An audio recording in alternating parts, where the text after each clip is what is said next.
Has just been put on leave after a federal indictment more than 700 miles away. Superintendent Dr. Devon Horton is facing multiple charges in Illinois. The indictment involves contracts awarded and kickbacks that Horton allegedly received. Action News has obtained documents showing the former DeKalb County school superintendent spent more than $120,000 on his district purchase card in just 2 years. A former DeKalb County school superintendent was arrested today. Records show Dr. Devon Horton was booked on cruelty to children and aggravated assault charges in DeKalb County.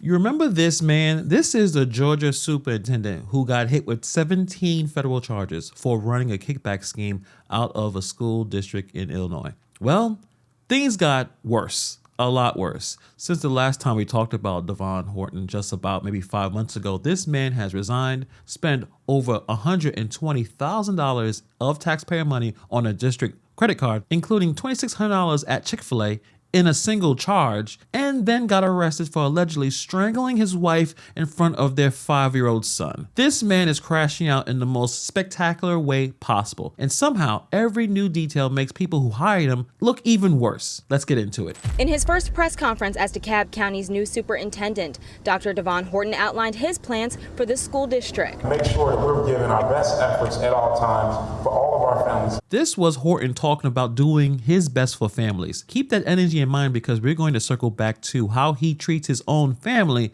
in just a minute. So we need to talk about how much things got worse for this man since the last time we covered him. For those who didn't catch the first video, this is the little recap. Devon Horton was the superintendent of the Evanston-Skokie School District 65 up in Illinois. While he was running that district, the feds said he set up a kickback scheme with 3 of his friends, Antonio Ross, Samuel Ross, and Alfonso Lewis. These guys created shell companies with names like Connecting the Dots, Asset Protection, and New Flight 35. Horton approved contracts to these companies. The companies billed the district for consulting and training work that was either fake, inflated, or just never happened. Then chunks of that money kicked right back to Horton through a middleman. Classic boomerang scheme. In total, they billed over $300,000 for bogus work. On top of that, he was running his own company, Altering the Education LLC, and billed Chicago's public schools 10 grand while he was still employed at District 65. The man was hustling every single angle. Then he got hit with 17 federal counts, 13 for wire fraud, 2 for embezzlement, 2 for tax evasion. He pleaded not guilty last November. His co-defendants pleaded not guilty as well. Now, this guy was able to get hired despite all the red flags. Board members who voted him 6-1 should definitely be investigated, because it was possible that he was doing the same thing back in Georgia as a superintendent. So after Horton got indicted, Channel 2 Action News down in Atlanta started to dig, and they had to fight to get these records, filing open records requests, calling, emailing, walking into district headquarters in person. It wasn't until they had to bring in an attorney that the district finally handed over the purchasing card records. And what they found was completely insane. I've never heard of these kind of expenditures with any other superintendent in DeKalb County schools before. That's what led Channel 2 Action News to request Horton's DeKalb County District P cards.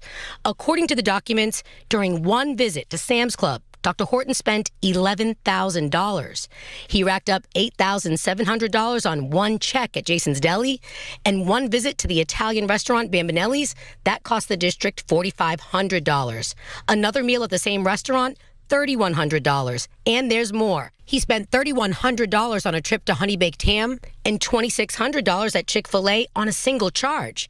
In total, Dr. Devon Horton spent more than $120,000 in 2 years as superintendent, and he didn't need board approval. Let me run through these numbers real quick because it's absolutely wild. $11,000 at Sam's Club in one visit, $8,700 at Jason's Deli, $4,500 at Bambinelli's, then another $3,100 at the same restaurant, $3,100 at Honey Baked Ham, and $2,600 at Chick-fil-A on one single charge. In total, this man spent over $120,000 on a district purchasing card in just 2 years. And here's the kicker. He didn't need board approval for any of it. Under DeKalb's policy, the superintendent only needs permission to spend when the amount exceeds $100,000 in a single purchase. So Horton had essentially carte blanche to spend taxpayer money however he wanted, as long as he kept each individual charge under 6 figures. And it also gets worse because apparently Horton paid a friend $25,000 to give a speech at a kickoff event, then paid another $20,000 for the same person's books, $45,000 to a friend with no approval needed. State Senator Emmanuel Jones, who represents the area, said it best. How did they let this go for so long without any kind of accountability? He told me he's always questioned why these 4 current school board members voted to hire Dr. Devon Horton 2 years ago. Jones says Dr. Horton was never one of the top candidates in the nationwide search. Certainly a clique or a group of members on the school board who have tried to protect things that they knew about him early on. And that right there is the part that should make your blood boil, because this wasn't just negligence. This was deliberate. Former board member Dr. Joyce Morley went on Fox 5 and said the board knew about Horton's bankruptcies and the ongoing criminal investigation in Illinois before they hired him. And she says the former superintendent, Horton, never should have been hired because of all the red flags. There were things going on in Evanston that weren't in order. And so we ignored those things, at least the board didn't. I didn't ignore it. I knew and I saw those things happening. And so sometimes the seeds that you plant is the harvest that you're going to get. And we allowed those seeds to be planted where we ignored things. We ignored the red flags. She said an anonymous package was sent to the board in August 2024 referencing about 14 potential indictments, and they still kept him. Morley was the only dissenting vote when the board decided to hire Horton 6-1 back in 2023. She saw the red flags from day one. She stepped down after an ethics complaint and didn't run for re-election. But now she's saying that every board member who voted for this man should be removed. And honestly, I completely agree. The problem with changing superintendents constantly is that every superintendent has his or her own vision. There is no stability in the school district.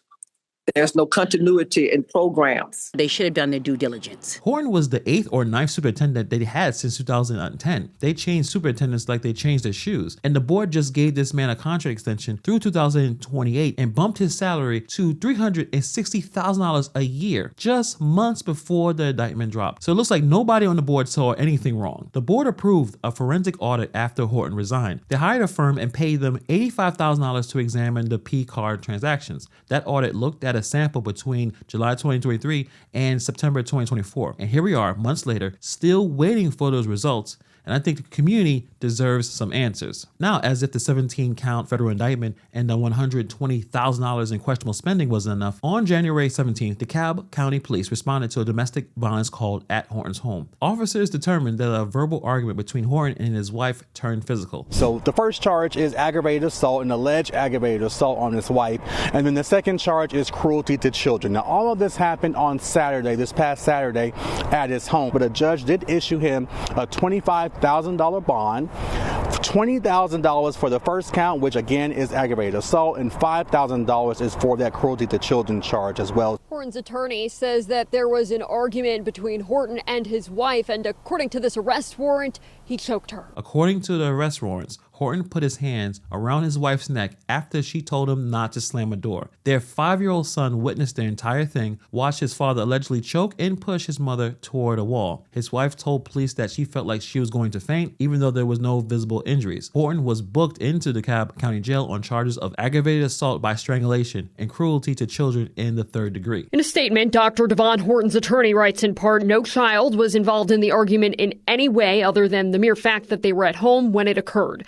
Dr. Horton is a loving and devoted father to his children. And his wife doesn't want charges pursued. But again, today, the big thing was his wife testified on his behalf and she defended him.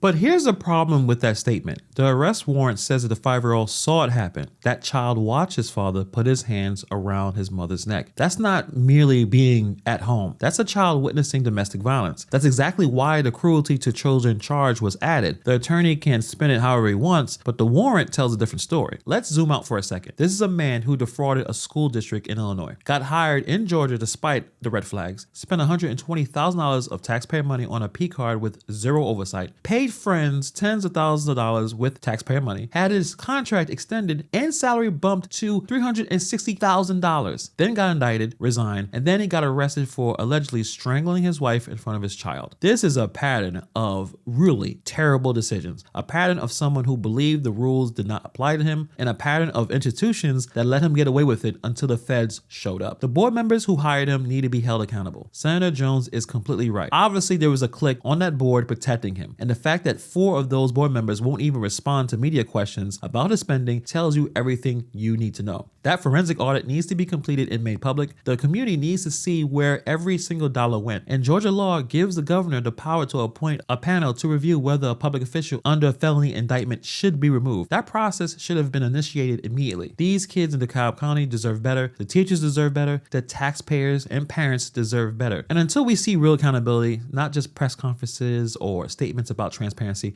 people like Horton will continue to get hired, keep stealing, and keep getting caught way too late. But let me know what you think about this story in the comments below. Thank you for taking time to watch this video, and I'll see you guys in the next video.